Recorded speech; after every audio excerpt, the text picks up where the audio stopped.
அன்பர்களே, வளனாருடைய இளைஞர் வளனாருடைய சிறப்பு குணங்கள் என்ன என்பதை இன்னும் சிறிது எடுத்து கூறுகிற ஒரு பாடலை வீரமாமுனிவர் நமக்கு தருகிறார். அதனை இன்று நாம் காணப்போகிறோம். அவர் தவ முயற்சியிலே ஈடுபடுகிறார்.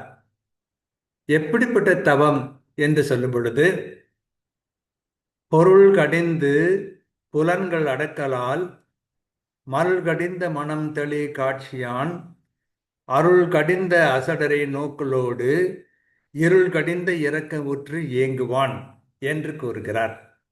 இதன் மூலமாக அவர் நமக்கு உணர்த்துவது என்ன?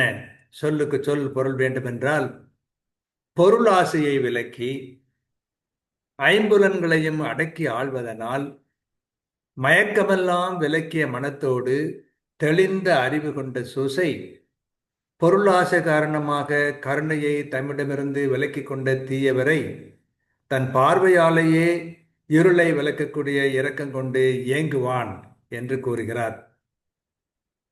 தெளிவான அறிவுடையவர் சூசை. ஏனெனில் பொருளாசையை விலக்கினார், ஐம்புலன்களை அடக்கினார், மயக்கத்தை அகற்றினார். பொருளாசை கொண்டவர்கள் இரக்கத்தை மறந்தனர். அத்தகைய தீயவரை அவரது பார்வையே சுடும் என்ற அளவுக்கு சூசை இளைஞராக வாழ்கிறார்.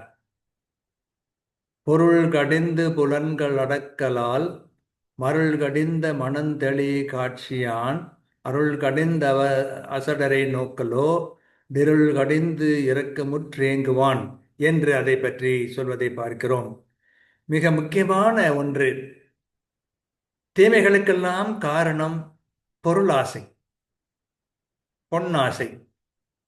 பணத்தை பெருக்க வேண்டும், அந்த பணத்தை பெருக்க வேண்டும் என்ற ஒரு வெறி வந்துவிட்டால் எல்லா விதமான தீமைகளும் வந்து குடிகொண்டு விடும் என்று ஞானாசிரியர்கள் கருதுகின்றார்கள். அதனால் வளனார் இளைஞனாக இருக்கும்போது பொருளாசையை முற்றும் துடைத்தெறிந்தவராய் அதே வேளையில் ஐம்புலன்களை அடக்கி ஆன்றதனால் வெற்றி பெற்றார் என்று வீரமாமுனிவர் இறையடியார் நமக்கு சொல்லுகிறார். பின்பற்றி பார்ப்போம்.